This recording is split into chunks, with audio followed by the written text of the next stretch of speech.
राम राम जी। आप लोग देखते होंगे, डेली सोप देखते होंगे। मैं तो देखती हूँ, कुछ हैं, पहले तो बहुत शौक था, अब तो कुछ ही देख पाती हूँ। जैसे एक मेरे को अनुपमा आता है स्टार प्लस पे, बहुत अच्छा लगता है। और एक आता है सब टीवी पे, वीर हनुमान। सब टीवी के तो दो तीन अच्छे लगते हैं, वीर हनुमान, एक तेनालीराम। तेनालीराम देख के तो बचपन में जो स्टोरीज़ हम पढ़ते थे, जैसे विक्रम बेताल है, और मतलब जो बचपन की यादें ताज़ा हो जाती हैं। बहुत अच्छा लगता है मुझे वो सीरियल। और एक मेरे को अच्छा लगता है तारक मेहता का उल्टा चश्मा, बहुत फेमस सीरियल है। तो कुछ सीरियल ऐसे होते हैं, और इन सीरियल्स को देखो, एक तो मन भी थोड़ा मेरा मेरा तो हो जाता है, बाकी मुझे पता नहीं, क्योंकि बहुत सारे लोगों को पसंद भी नहीं होते डेली सोप। मेरे को कुछ डेली सोप बहुत पसंद हैं। ये तीन चार जो मैंने नाम लिए, तो मुझे इतने अच्छे लगते हैं कि अगर ये मेरे टीवी पर मिस भी हो जाते हैं, तो मैं मोबाइल पर इनका मैंने ऐप डाउन कर रखे है, उससे देख लेती हूँ। मतलब ये मैं मिस नहीं करती मोस्टली। तो उसी में कुछ जैसे कि जो तारक मेहता है वो कॉमेडी सीरियल्स में आता है। जो तेनालीराम है उसमें स्टोरीज़ दिखलाते हैं। तो उसमें मतलब एक तरह से दिखाते हैं, एक स्टोरी 8-10 दिन तक चलती है, अच्छी स्टोरीज़ दिखाते हैं। और ये सीरियल जो है वो अगर बच्चों के साथ भी बैठ के देखे जाएं तो अच्छे लगते हैं, क्योंकि अधिकतर टीवी देखते समय तो ये बड़ा सोचना समझना पड़ जाता है कि आजकल मतलब सोचिए, सीरियल्स तक में इतनी अश्लीलता, इतनी गंदी चीज़ें दिखलाते हैं कि फैमिली के साथ बैठ के देखना मुश्किल हो जाता है।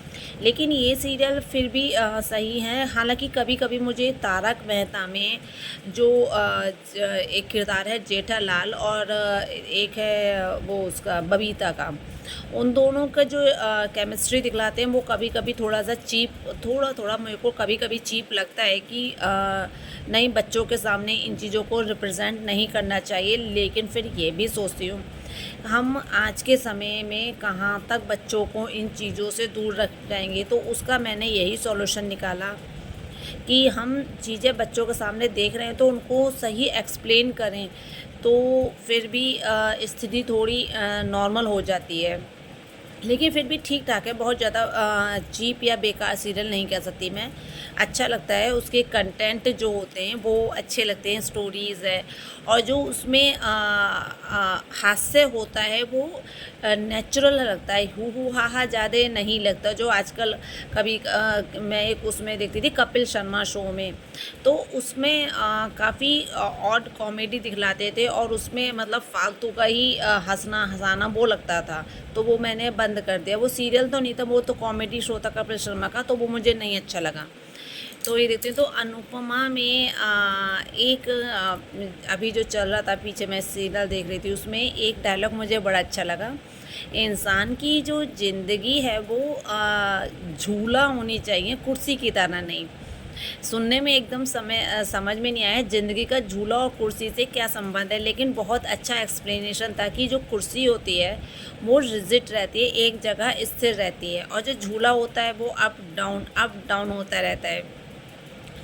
तो हमारी ज़िंदगी भी झूले की तरह ही है, कभी खुशी कभी गम, कभी अच्छा कभी बुरा, कभी सुख कभी दुख। तो बड़ा अच्छा लगा कि अब जब उसके बाद से कभी भी अप डाउन्स होते हैं ज़िंदगी में, तो एक चेहरे पे एक मुस्कान सी आ जाती है कि हाँ, हमारी ज़िंदगी भी झूला ही है वास्तव में। तो कुछ चीज़ें जो होती हैं हमारे मन को, कुछ डायलॉग या कुछ बातें बड़ा हल्का कर जाती हैं। तो यही चीज़ मुझे जो है वो किसी किसी चीज़ सीरियल्स की अच्छी लग जाती है। बस आज के लिए इतना ही। आज आप लोगों ने मेरे को कमेंट में नहीं बताया, आप लोग खाने में क्या अधिकतर क्या चीज़ें, मैं शाकाहारी हूँ, मुझे ज़रा थोड़ा सा आइडिया दिया कीजिए। मेरे लिए खाना बनाना टिपिकल नहीं होता, ये टिपिकल होता है, ये सोचना टिपिकल होता है कि क्या बनाया जाए। तो मैं इसलिए ये शेयर करती हूँ वीडियो, कि मेरे को भी कुछ टिप्स मिल जाएं खाना बनाने के।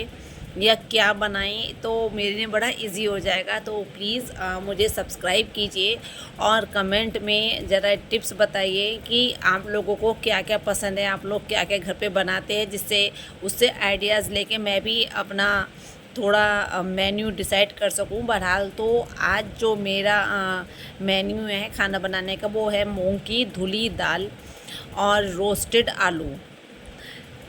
तो नमस्ते, और मुझे कमेंट में ज़रूर बताइए कि आप लोग क्या आज खा रहे हैं, क्या बना रहे हैं, और मुझे सब्सक्राइब कीजिए। और नमस्ते, राम राम जी।